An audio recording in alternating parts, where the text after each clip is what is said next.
All right. We're live. Hey. That's mellow. Woo! Appropriate song for where he is. Is that Jimmy Buffett? Yeah. Yeah, it's Margaritaville. Margaritaville. That's show. Some people had too many margaritas over the weekend. We need margaritas every day. What are you talking about? Absolutely. It's Margarita Wednesday. There you go. Margarita That's right. Wednesday. Oh. That's right. I like that. Good morning. Good morning, Good everybody. morning, everyone. Good Good morning. How's everybody doing? How's sunshine shining up on y'all? Woo. Good. That's great. All Good. right. Good. I see. I feel the Florida vibe. I feel the Florida vibe up here. The trees. I even wore my sun hat today, so. Oh, wow. That's great. Well, good morning, everyone. This is Coffee and Pan Dulce. Like every Wednesday, we are live today, and we would like for y'all to join us, share your videos, go with us, be in our show and ask questions. But first of all, before we get started, let me introduce our staff, our guest, or host. And I don't have the Brady Bunch scream like Kristen says. Yep. All the time, but I think we can start whoever logged in first. That would be me. Yep. All right, so we'll go Bart, Jenny, Raphael, Christian, and myself. Okay. All right. Good morning. I'm Barb Bacon. I'm going to use Ruth's term, a community advocate here in South Charlotte.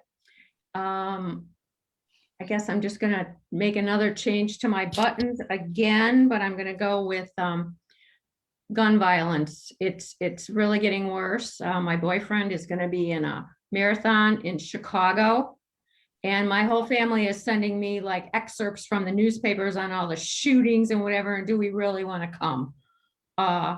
Yes, we're still going. So I guess I'll need a bulletproof vest or something, but that's at the top of my list. And then of course, healthcare for all. Thank you. Good morning, everybody. I'm Jenny-Jaymes. God, hopefully you don't need the bulletproof vest, Yes. you know, but Chicago's a beautiful city. I mean, I've been there many times. Yeah, it's an absolute fun place to be.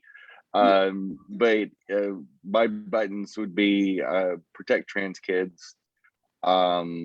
You know, I'll steal Raphael's. I'll say immigration reform. Just because I think those 11 million people that have been in this citizenship, I call it a purgatory, is ridiculous, un-American, unpatriotic, and just stupid. I mean, we could have 11 million people producing and being part of our collective, our narrative, and we need to stop the racist practices of our past and just say these 11 million people, they are Americans, they are citizens, they just don't have the dignity of documentation that they rightfully deserve. Just as my grandparents came through Ellis Island and Galveston and got their citizenship in a very timely manner, we should have a constitutional amendment that processes people in a timely manner, in a respectful manner. And I think we probably already do, but we just kind of ignore it. But anyway, that was a long rant, but I'm tired of seeing people suffer, and those 11 million people deserve dignity and justice, just like the rest of us got. So next. I'm Raphael Prieto. I'm a journalist. I'm very proud of my hairstyle today. And as always, I'm pushing for immigration reform, immigration reform, immigration reform, and immigration reform. Awesome. Chris? Oh, I'm sorry. I'm so used to it. Hello, everyone. If you can hear me, hi, I'm Christian Count, one of your other co-hosts of Coffee and Pan Dulce. I'm actually here on kind of a month-long vacation / work here in Paradise. And so it's great to be here. and absorb the sun and the humidity. It's great for your skin, just to let you know. So that's, if I had imaginary buttons, it would be Medicare for all, healthcare for all now that I use. Barbara's kind of got me on that. Moms in Action as well, and also Black Lives Matters. Those would be my three buttons, and that's me. Awesome. Well, good morning. My name is Ruth Perez, and I am a community advocate. I'm also a co-host here in Coffee and Pan Dulce. We've been going on live for almost 3 years. So yes, kudos to us already. Almost in 2 more months, will be 3 years in October. We started our first show, and I am so glad that we kept it and it's been alive. You know, not everybody continued the journey. We went through COVID and everything, and we still here. Yeah. As a community advocate, I've been looking at so many needs out there. I do have a lot to say for our city. If I would have an imaginary button today, you know, everybody knows my imaginary button that I've been holding real close to my heart, which is gun sense reform. Gun sense violence. We have to do something about that. Another one, it's local. We need to look out for our community. There's a lot of families going through a lot of struggles. I've been doing court mediation for the past 2 weeks and seeing so much depression and so much going on in this world. People are getting evicted with no merciness. We need to do something about that. I don't know if there's organizations that could help with stuff, but I mean, we can't be seeing more homeless families out there. There's already enough. And we have to do something with our local government to protect them. Another button that I want to share is the DACA, immigration. Our youth didn't ask to bring them overseas to this country. The parents brought them. It wasn't their choice. So I think they deserve, because they've been giving their all to this country. They've been studying, they've been going through colleges, they've been going through high schools. They've been doing what they're supposed to do, as every single teenager can do. They deserve an opportunity of immigration. And of course, my Barbara, the Medicare for all, or healthcare. You know, we got to change that terminology. So healthcare for everyone. All right, that was my, I guess, personal buttons. But if we finish up introducing ourselves, let's go and shout out and toast with our coffee like every week we do. And we also want to thank our sponsor, Manolo's Bakery. Even though Kristen is not here today. Oh, he had the... You must have put him in the freezer. Oh my gosh. I love it. Manolo, if you're watching this, you can tell we keep you in our heads. We are always close to our heart. I brought extra, put him in the refrigerator so I'd have them for the month. So yeah, they're great. Awesome. Our Coffee and Pan Dulce sponsor. We bless Manolo. Thank you for being there for the past 2.5 years, because Manolo came after us. We started and he's been there with us. So thank you. All right, let's see. It is 10:11. So we have a couple of minutes. Let's go about 5 minutes to talk about our current events. I don't know if y'all been watching the news. I don't know if y'all are agreeing with some of the stuff. I heard some stuff last night about Tillis and our Texas down senator down in Texas as well, going through some stuff that I didn't really agree. So I don't know if y'all want to talk about that. I don't know if y'all seen any other currents. I read this morning about Concord Mills. Who has read about Concord Mills, the gun violence? They want to do some closure. I guess, I think that's kind of late, all the way to July 30th to wait until to have kids over 18 to be under 18 to be accompanied by any adult or anyone 21 and older on Fridays and Saturdays. Why not every day? What do y'all think about that? Oh, that's, so you mean like a curfew, Mama Ruth? Is that what you mean? Well, not a curfew. They want to do like a restriction, like they want to lower the crime. You know, there's been going a lot of fights and shootings, which when I get my turn, I'll share with y'all my thoughts. But why would you wait so long, and why would you just want to do it on the weekend, just Friday and Saturday after 3 p.m.? After 3 p.m., kids under 18 years old need to be with a legal guardian or anyone 21 or their parents. What do y'all think? And that's our local current event right now. I'll jump in. I mean, I just think that parents and have to be held responsible for their children. And I know, for an example, where we're at, you can't even get into the pool, and if you're under 16, unless you're with your parent.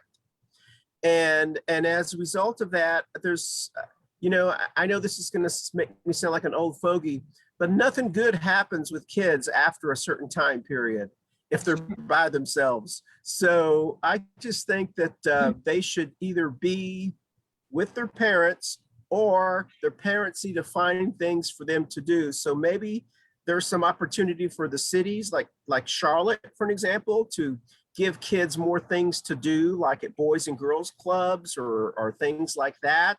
But otherwise, I don't know. I just think that kids should always be with their parents. But that's speaking from someone who doesn't actually have human kids. So I don't know. What Jenny and what I don't know what y'all think. Well, it's the old brick and mortar thing.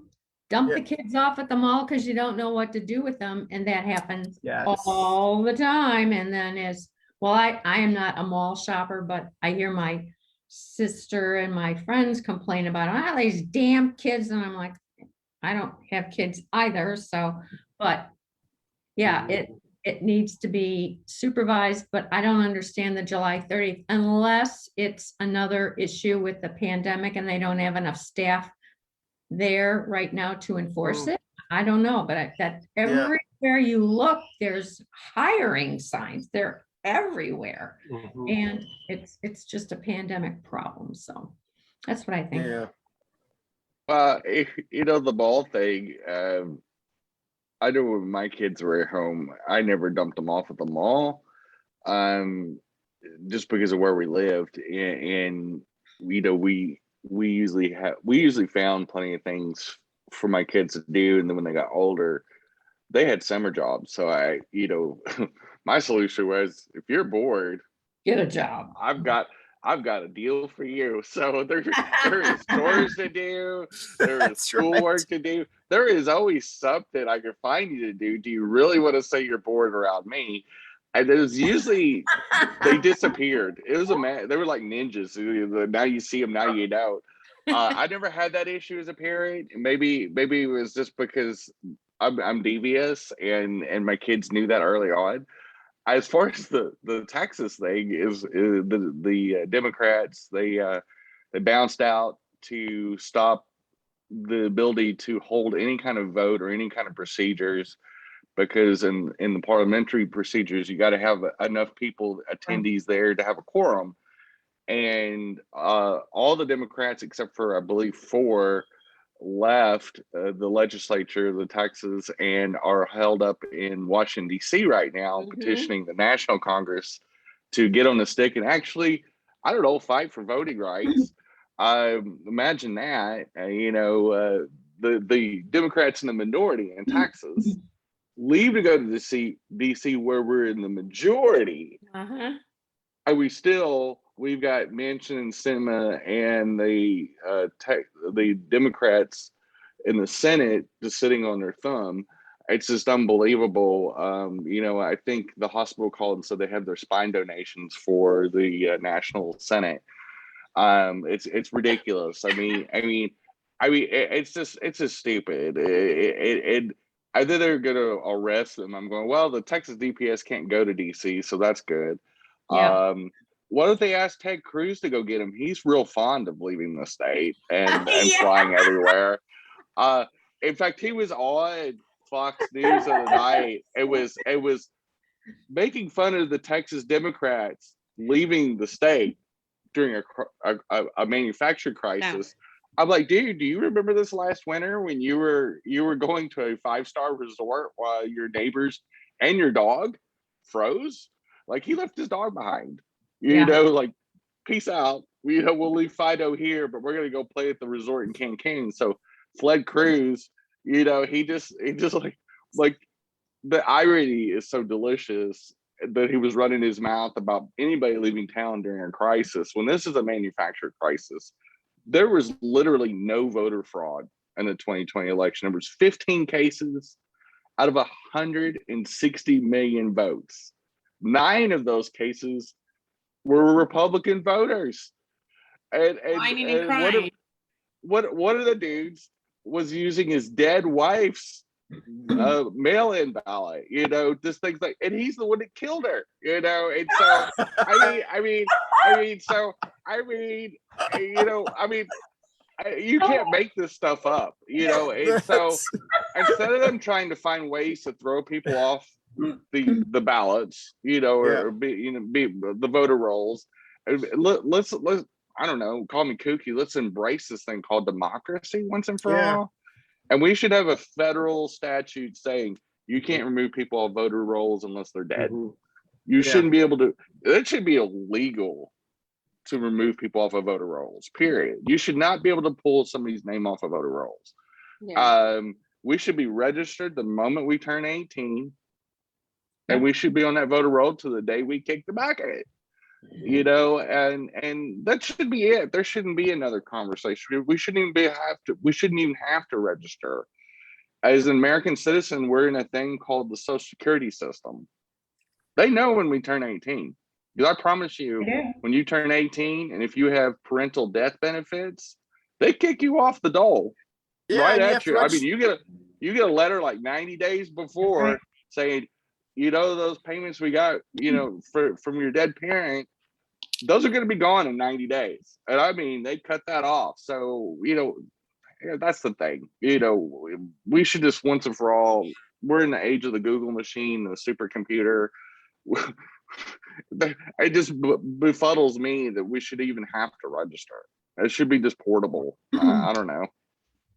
I guess you don't have to sign up for Social Security. I guess some of them don't want to realize that we're in the second millennial, that we're in the 21st century, that we are regenerating everything. We can't be like they used to be before, and they want to force us to do that.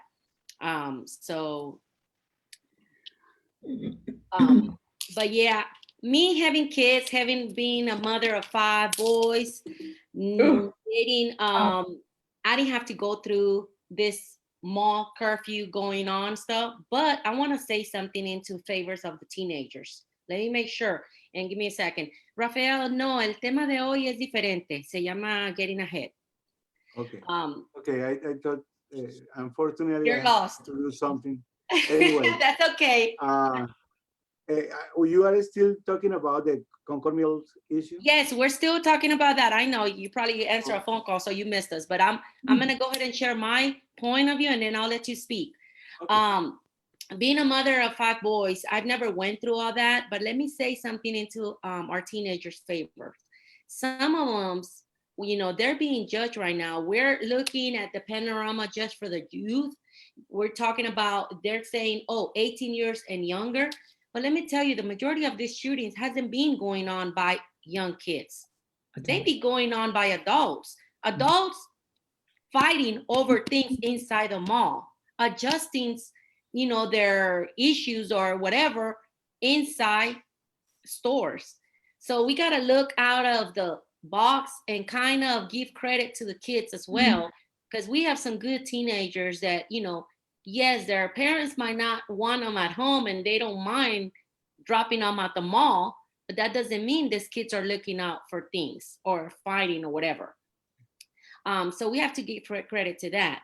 My kids, I've never allowed them to be at the mall by themselves. I've never dropped them off by themselves. I've never gone, even though I have a almost 14-year-old, he won't even ask to go to the mall. He'll come with me, or I have to drag him to take him to the store to buy him things because he won't go. Now, what I heard is that Concord police officers, they'll be willing to be there in case of any situation. My concern is that why do we have to wait until after 3 p.m. on a Friday afternoon and Saturday, where we have family working all week long, and adults are the ones that are doing the most of the shopping on the weekends because that's the time they have, and they'll be carrying their guns or they'll be carrying their weapons. And why are you just focusing on under 18 and not focusing on adults? So let's make it, in a equal situation. Let's make it into a fair thing, and let's come up with something better and a better idea to protect our mall, our community, and our safety for everyone. I don't know. That's my point of view. And about the Texas and the senators and all that, Jenny said it all. So I'll just skip on that and go to Raphael. Raphael, you got a minute. Come on. Regarding the Concord Mills, we will have to remind the fate of Island Mall. Island Mall disappeared due to the shootings. I don't know how the authorities in Concord Mills are going to enforce the measure of either in weekends or either in daily basis, how they will decide to approach the kids and approach the parents. I really don't see it there. The other thing is maybe we need measures like have metal detectors at the entrance of the mall. And the other thing is that we as a country, I know many people defend the possession of arms, but in Japan, a country of 130 million people, every year is less than one people or 3 people that are killed by guns. We really have to, as the whole society, to be aware that the founding fathers established the amendment Second Amendment. when they use arquebus, something that you have to put the perdigons inside. It will take like 2 minutes to be ready. And right now, the machine guns expel hundreds of bullets a minute. Really, we have to take measures and ask the people that really we are the first country in the world, and we have so many people killed. Here in Charlotte, we are right now like in 56 or 60 killings right now, 60 killings, more than ever. Yeah. Anyway, that's my Yeah, thought. you're right, Raphael. I mean, I think the issue is not the stores. The issues are not the business owners. The issues are what are we doing in the government side? What are they doing to protect and kind of lower some of their laws? Not changing amendments, because we'll never be able to do that. And I think it's the right for everyone. But I mean, I guess be more monitor on who's acquiring what.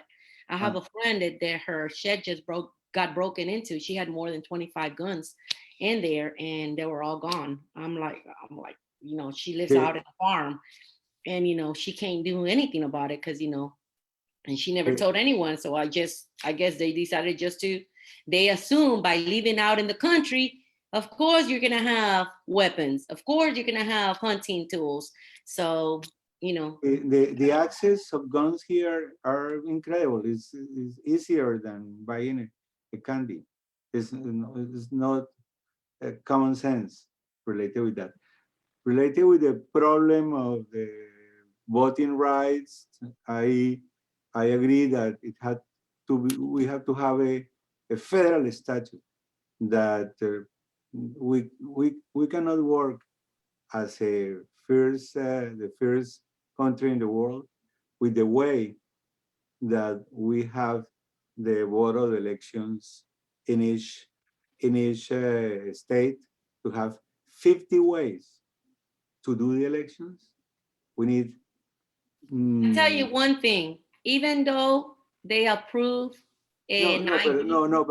for voting, there will still be voting, what is it called? Fraud. No, voting fraud in the United States is not an issue. The issue is that the system is organized in a way that is crazy, and each state has its own rules, and we have to go to the courts. Oh, okay. So you mean for us to do like a national? We have a mainframe, that will be easier. That will avoid. We will avoid all these big lie and stupid things that arrive to ourselves. The only thing that you are going to disagree with me is that we definitely need a voting ID, an ID with a photo to vote, an ID with photo. Well, in Latin America, we had always voters election. A document. Is the citizenship document, the cédula de ciudadanía, all the countries.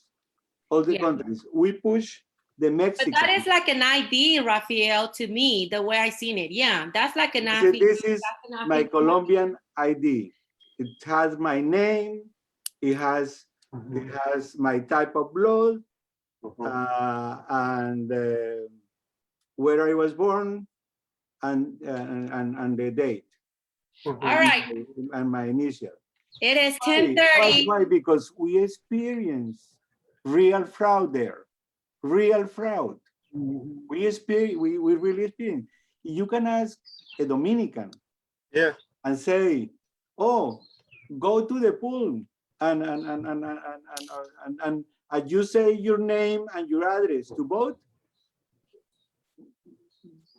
The Dominican will say it's crazy. As well, all the other countries in Latin America.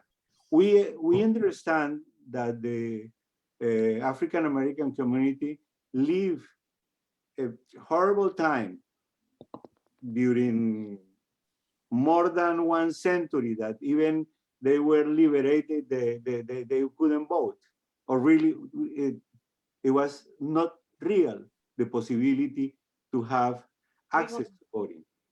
But for the country, for not asking for everyone to have one ID that costs $10, that the people don't have the civic duty to spend 20 minutes to get something that represents themselves, that's irresponsible.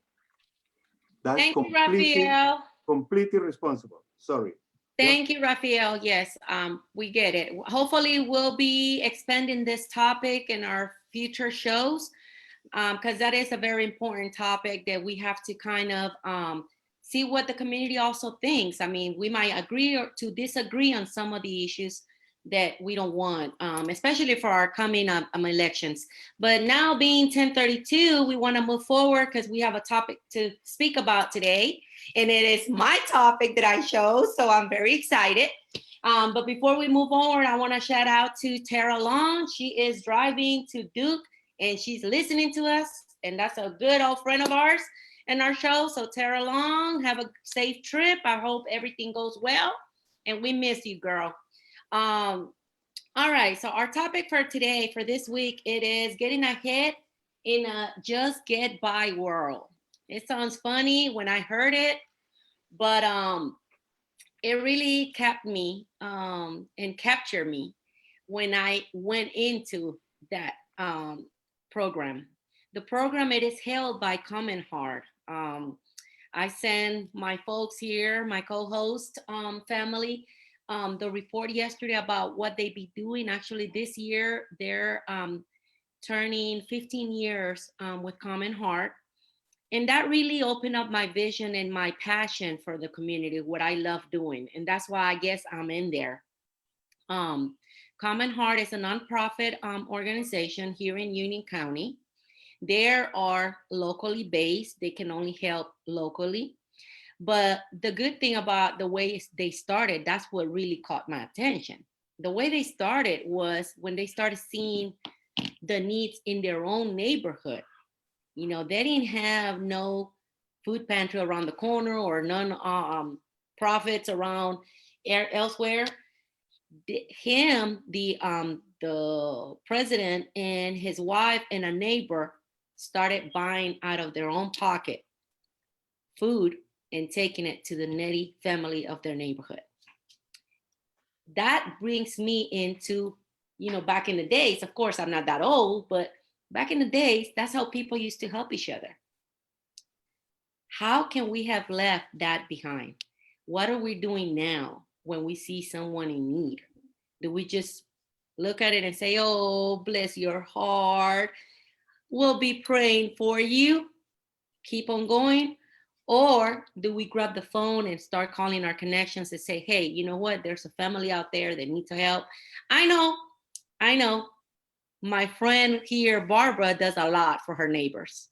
And I bless your heart, Barbara, because I know it's not easy to help your neighbor sometimes when you find out things, because you probably don't have enough resource to help more, but you do what you can do. And that's something that I want to point out there to the community. What are we doing that it's in our own limitations, in our own resource? Do we have to wait until we hear about another resource so we can bring those families in, or can we do something out of our heart out there? I don't know what y'all think. Jenny, you want to say something? I'd like to say something, but I don't know if you want to say something first, Jenny. Want me to go ahead? So my first, you know, when I had read about that, Ruth, and what you have been posting and talking about, which I think it's a wonderful, wonderful thing. And bear with me, I hear. The Navy fighters are practicing maneuvers over Key West. They do it every morning. They practice their maneuvers, and it's really cool because you see them doing cat fights.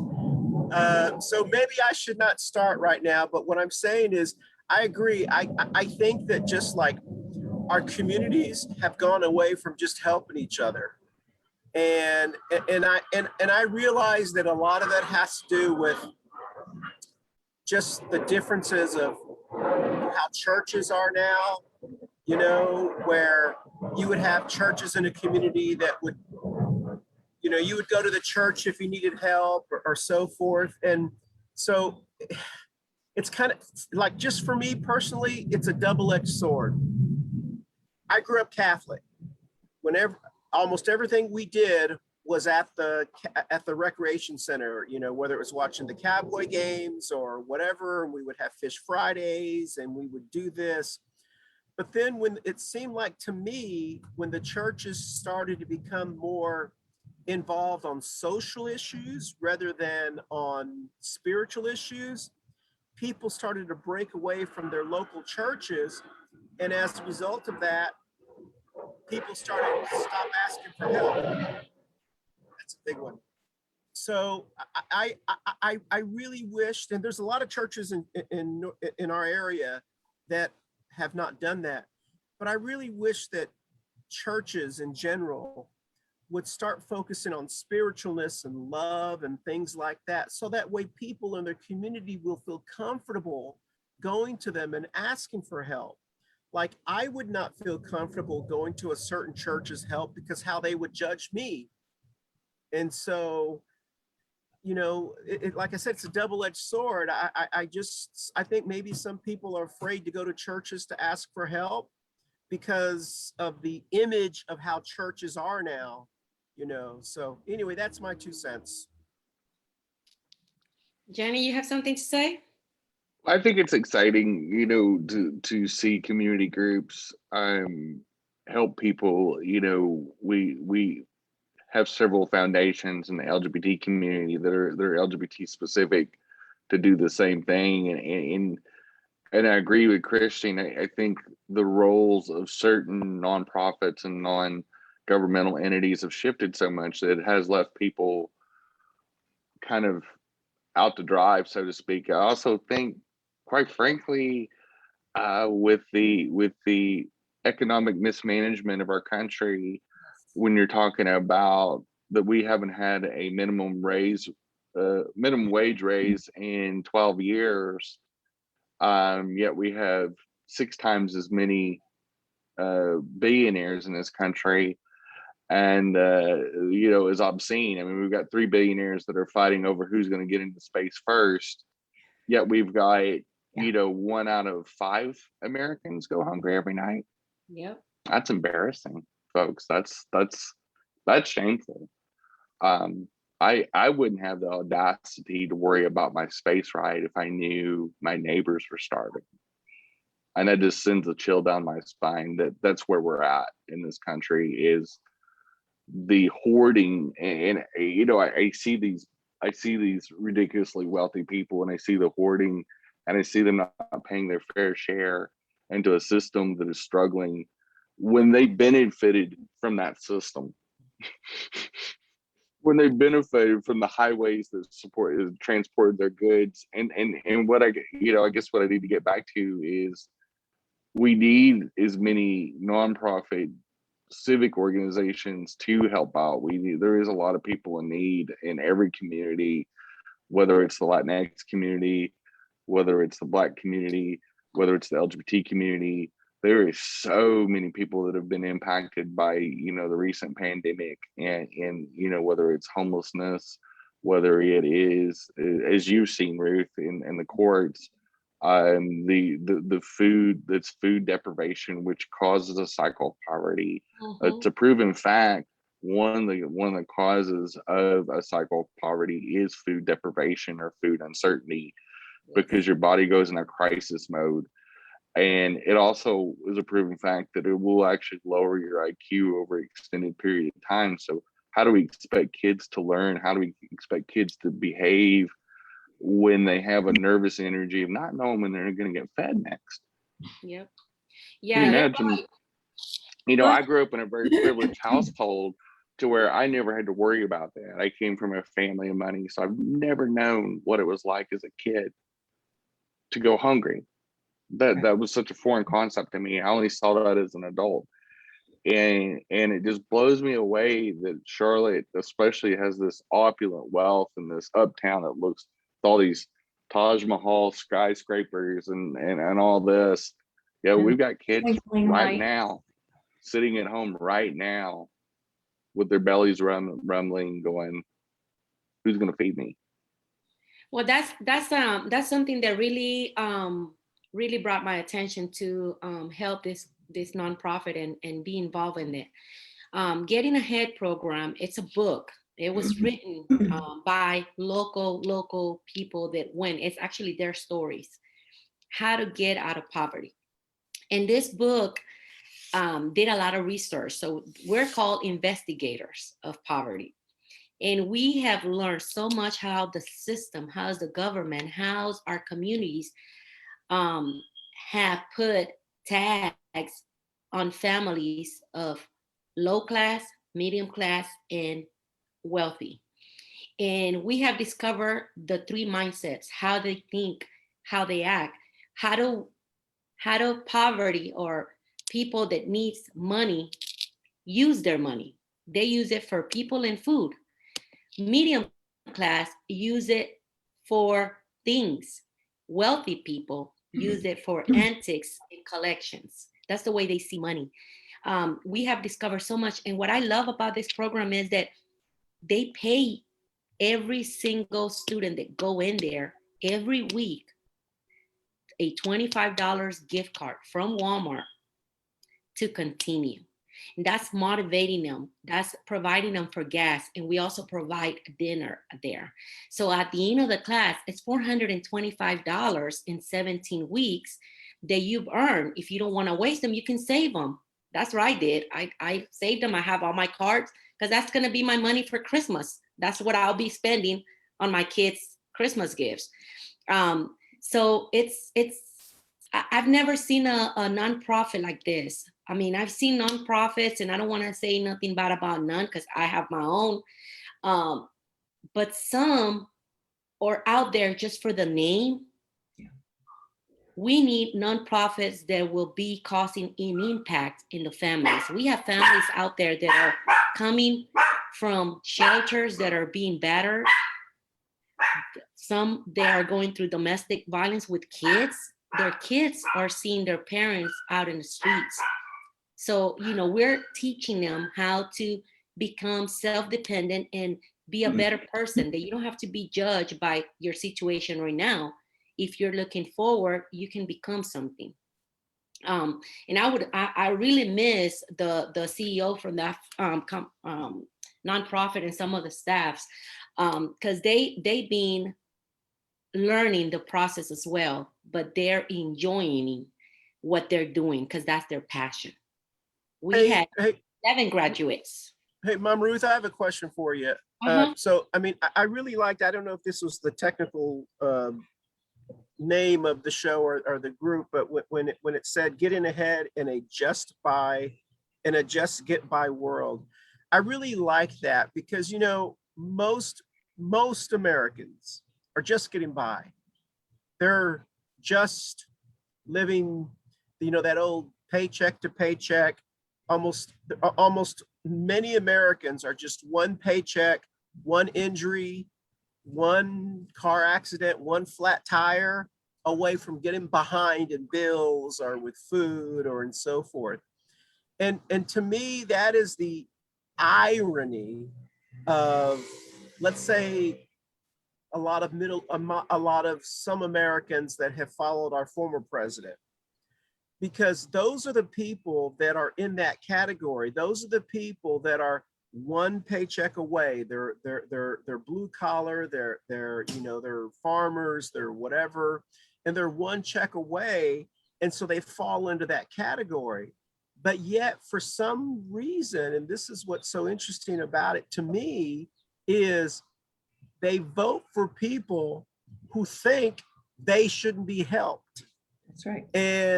And so I'm just, I mean, do you find people in that group that fit into this, but don't understand that there are some, I'm not saying all people from different parties are different, but there's some political parties that feel, and Dr. B talks about this all the time, conservatives are really about, they don't want to help people who aren't helping themselves. They don't want people to get things free. That's how their mindset is. Whereas a progressive, yeah. So for me as a progressive, I want to help people to give and then see if they can work it out. If they can't, at least I've tried to help them. And that's our main focus. Yeah. That's our main focus, where we can't force anyone to change, but we hand them out their tools and it's up to them. We give them 2 strikes. If they miss 2, they're out of the program because they're not putting any effort to it. We make sure that we don't tell them what to do. We make sure that it's not a teaching process. It's a co-facilitating process. We're facilitating everything. They take what they need. Some moms, I mean, we had a lady that just walked in there and she said she didn't need the program because she wasn't in that category. That's fine. I probably didn't need the program. I got into the program because I wanted to learn more to help my community.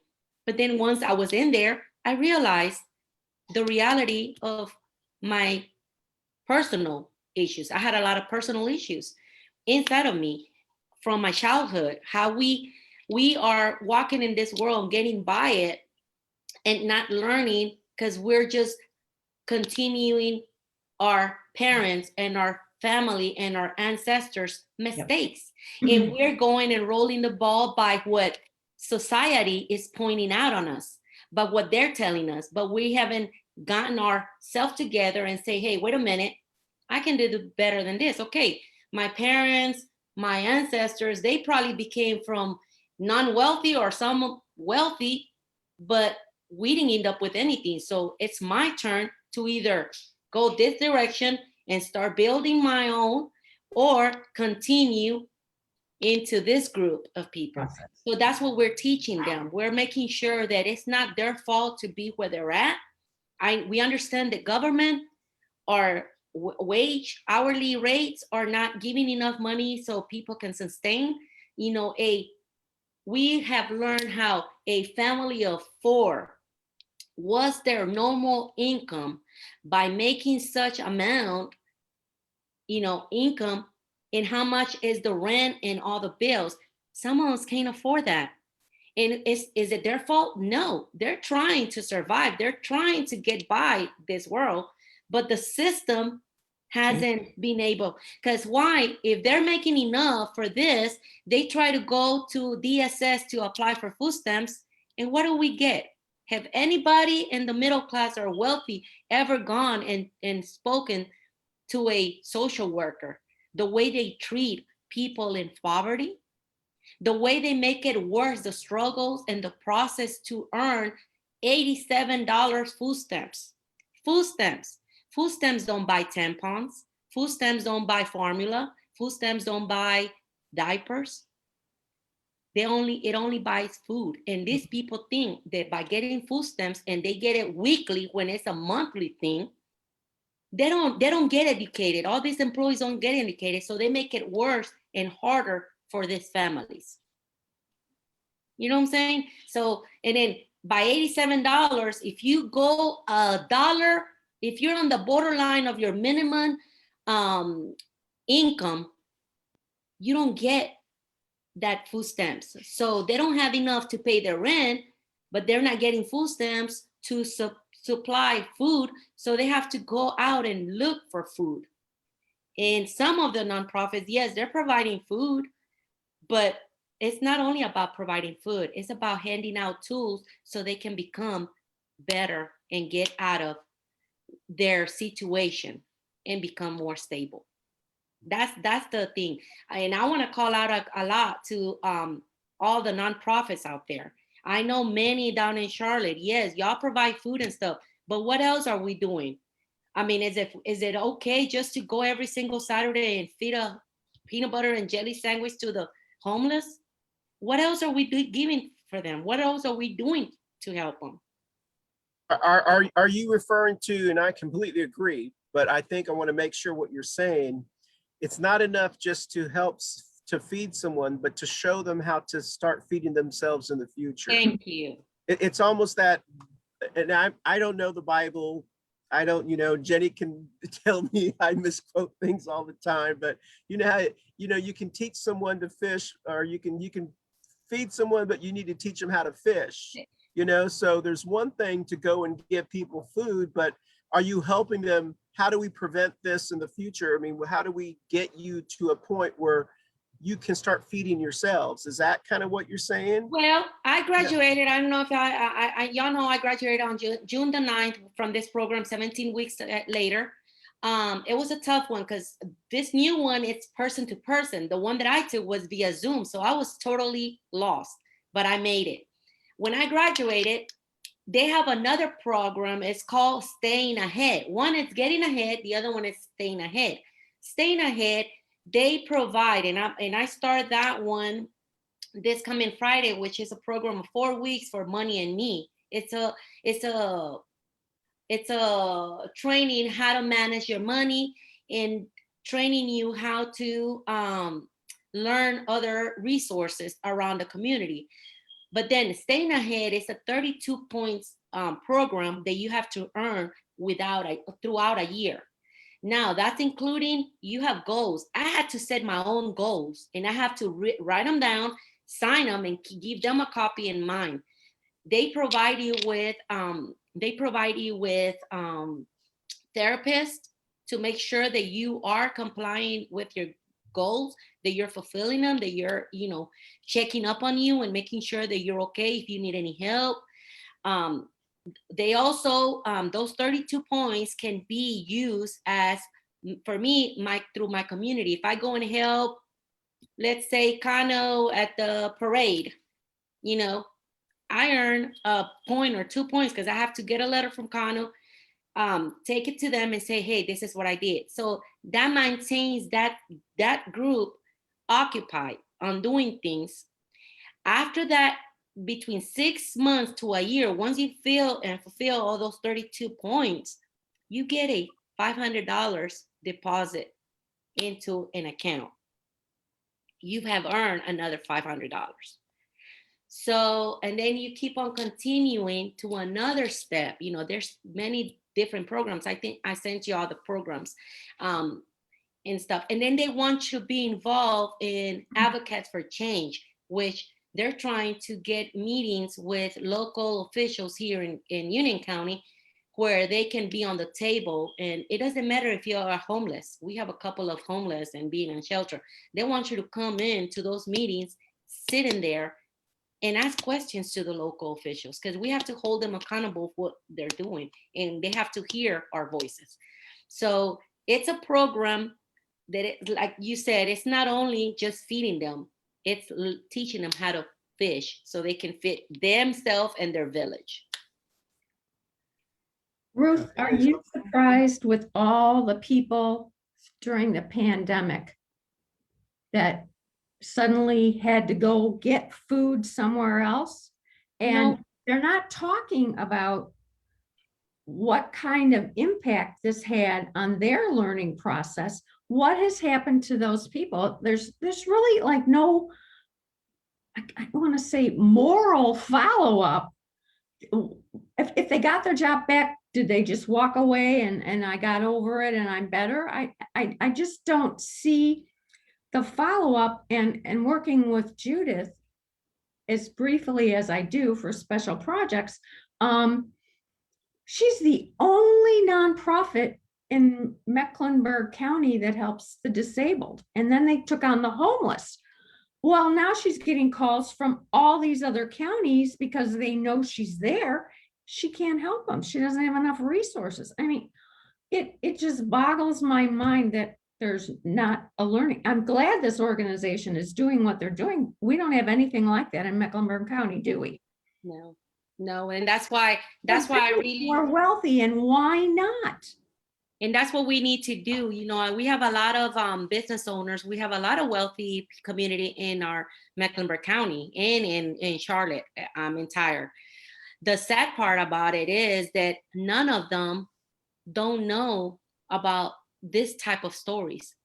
So they do sometimes give out their funds to write off their taxes for their own benefits, but they don't even learn the process of who really needs the help. We have, during the pandemic, I don't know if y'all heard the statistics, Jenny might know the numbers, how violence started rising up into depression, and domestic violence became one of the number ones in our society, where families were going through struggles by either men or women going through domestic violence. People had to shut down. They would have to leave their jobs because they were walking into their job with black eyes. They didn't want to be doing that. So they had to step down and be on their own. What happened? That created, hunger in their family, no housing. Some homes, their cars broke down. We have people that are single, their cars broke down. They don't know where to go. DSS can help you with a car. That's for sure. That's right. Yeah. And a vehicle in the United States is not a luxury. It's a necessity. Yeah. Go ahead, Raphael. Can I jump in? Sure. Maybe the planes that you hear went to Cuba. You are right now in Florida, yeah? Christian, you are in Florida right now? Yes. Maybe the planes went to Cuba because thousands of really hungry people went out of the streets. Yes, they're marching. That doesn't know the word toilet paper. Yep. People that earns $3 a month for a salary. Mhm. The same thing that is happening in Venezuela. Yep. You can see pictures of the kids really like skeletons. Not only in Venezuela, not only in Cuba, in Guatemala. Those are people that really, really, really are hungry. Those are people that really, really doesn't have any help. I am very proud of my community during the pandemic. I receive every week a message from one community saying, okay, we are going to provide so many Be right back. food. The county, the city provide money for keep up the restaurants and give food to the hungry. We forget that really one person that is poor here in the United States is a rich one in Latin America and other countries. I want to see the glass not like this, empty. Empty because we are very, very fortunate to live in this country, and that the economy, even with the billionaires going to space, still is working for the minimum. As a kid, I didn't have any problems. I had 4 maids in a house of 16 rooms. But right now, the only thing that I have is my ears dirt is the only thing that I have. But I still have a job. The other countries doesn't have social security. The other countries doesn't have food stamps. The other countries doesn't have the benefits or milk for the women that are pregnant. Weak. Yes, We Raphael, are you're very, right. very, very lucky. Yeah, to you're live right. You're in right. this- We're this very, marvelous country. and I agree with you, Raphael, but let me tell you, and this is coming out of my book that, Getting Ahead. Let me tell you that a lot of our fellow Americans don't know, and they just think, we've forgotten about our real Americans. Native Americans poverty. How many of y'all know that we have 85%? Some of those tribes report unemployment rate as 85%. That is very sad. We have kids up in the mountains that they go to bed with an empty stomach. And we're talking about not immigrants. We're talking about our Native American kids. We have white poverty. We talk about, whites don't know what we're going through and stuff. We got to start shaking off that. White poverty, the majority in poverty are white, and that is 29.8 million people. I understand that they are the ones that receive more welfare than any other economic group, but still, I have to pay. I have to pay taxes. I have to pay. Yeah.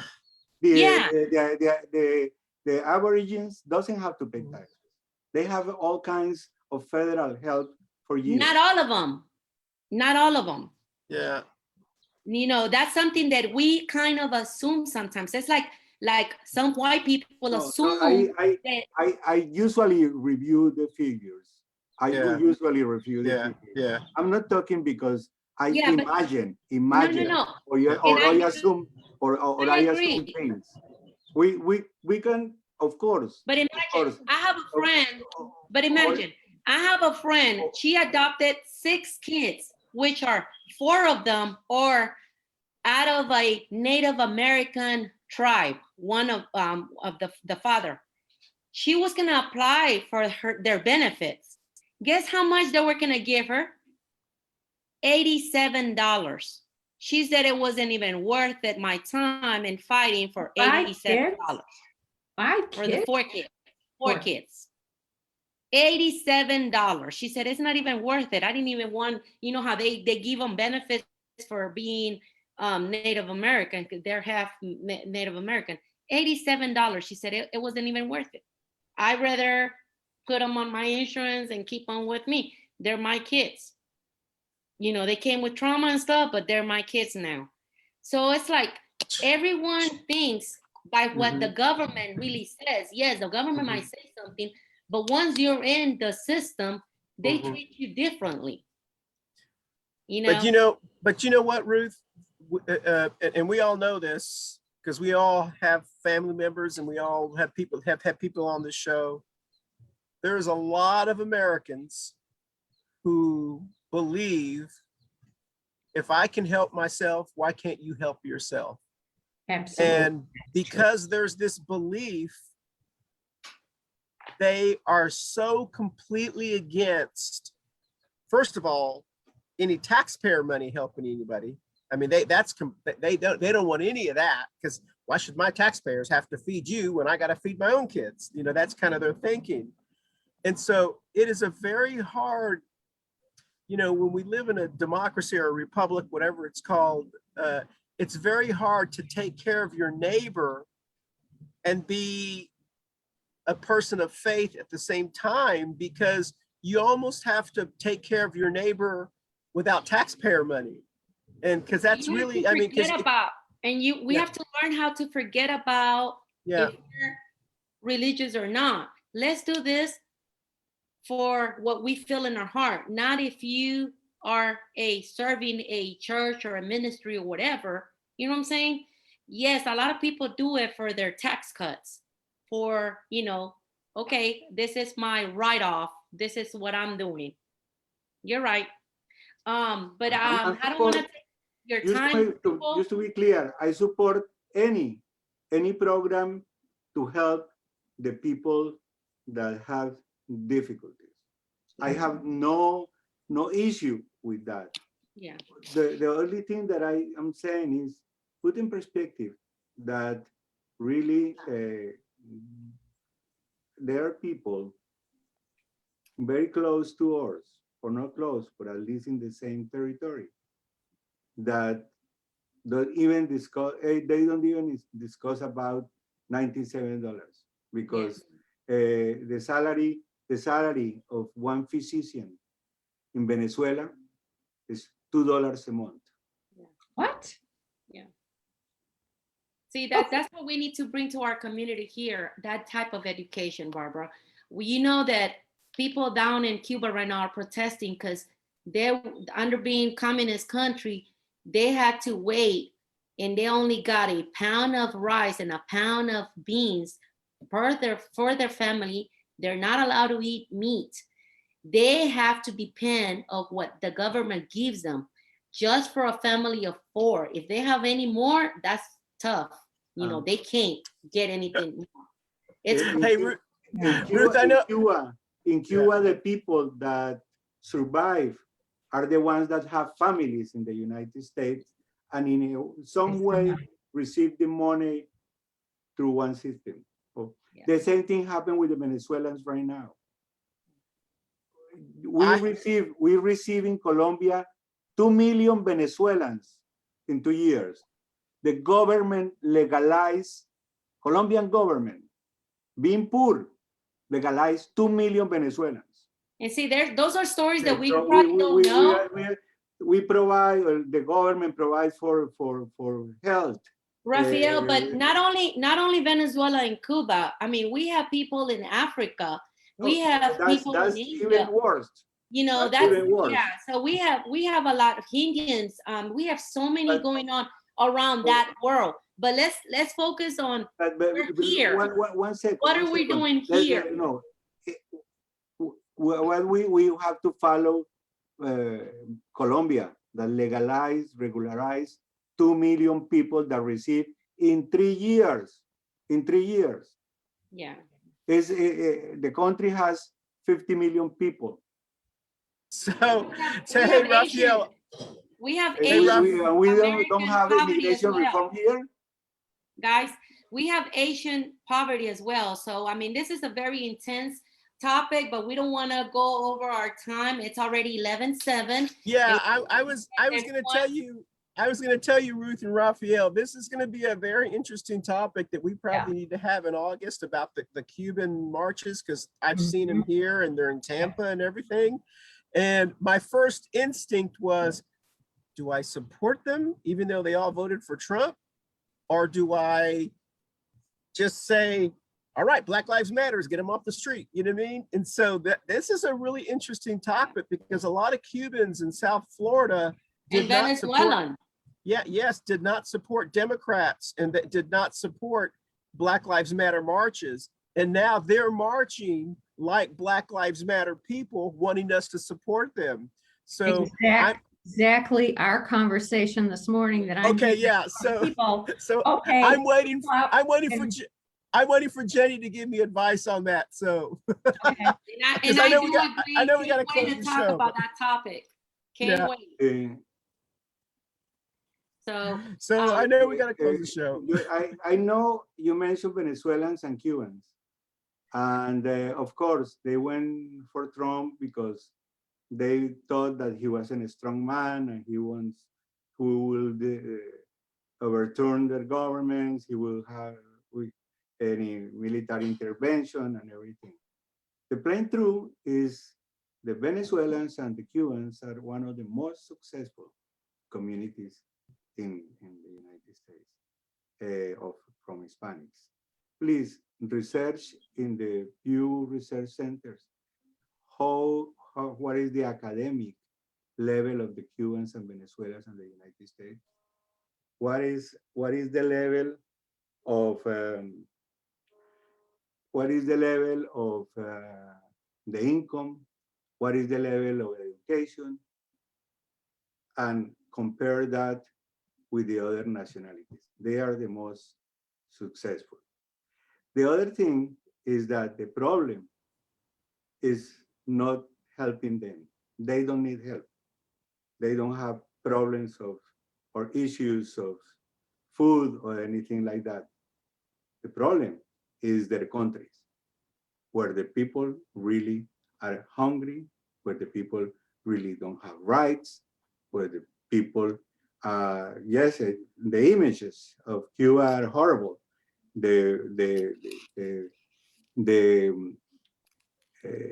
People from the government hitting people, the same that in Venezuela they try to kidnap the alternate president, the president that is supported by the United States. They went to his house and tried to kidnap him yesterday. Wow. Well, anyway, this is another issue. I just want to remind that even with all the problems, we live maybe in the best place in the world. Thank you, Raphael. Thank you for looking at that that aspect. We all think differently, but we have to agree on some of the issues that we're going through, and we will be extending this topic hopefully further down in our throughout the year, because this is very important, and we'll probably bring other families to join us to think and see their by their point of view. Jenny, you've been really quiet today, baby. I don't know what's going on, but I hope everything is good. It's my fault, Jenny. It's my fault. I was gonna say that. Yeah, she's been kind of, I don't know, very receptive, but I know she's good. I wanted everybody to get their words in, because I'm on it almost every week, and several of y'all have it, and everybody was full of ideas, and so I was like, I was just sitting back and listening, this time just to hear what people had to say. This was a courtesy, because I do talk a lot, so almost as much as Christian. But anyway, we do have to wrap up the show. I know Barbara has to be somewhere, so tell us where you're gonna be, and tonight or later this weekend, and I know I'm going to be at several Pride meetings, and I believe I have a gamers thing on Friday night. If I remember right, I'm not looking at my calendar. But I hope you all have a fabulous week. I think it was an interesting topic. Guys, can I ask y'all a favor? Wherever Sure. y'all gonna know, if y'all know any coming events, I'm trying to help our former guest that we had, Ram. He'll be hopefully signing up in November for his candidacy. And I really like his point of views and stuff. So we need to get him more involved in the community. So if you know, I told him about the Pride in August, so he will be joining the parade. I think he already signed up and everything for that. But if y'all know any other programs or events that are going on, and if you can tag him along or invite him or send an email to him so he can know about it. He's fairly new into our system and our community. Please. All right. Sure. Okay. All right, Barbara, where are you gonna be? I'm so busy right now. I'm so glad to just be sitting down. But anyway, home today until 5 minutes ago. And because I have a whole bunch of stuff that I have. Sorry. That's okay. That's okay. They know I'll show up. I show up. So Winston-Salem tomorrow. Maybe Winston-Salem again on Saturday. I'm working with that family, and I'm involved in this other nonprofit now that I don't know whether I fit in or not. So I'm trying to do a little homework there and learn. But I had all this time during the pandemic, and now I'm struggling to find my own time. And it's like, what happened? That's me. I don't feel bad about it. It's just, I feel helpless. I'm spinning my wheels and I'm doing this stuff.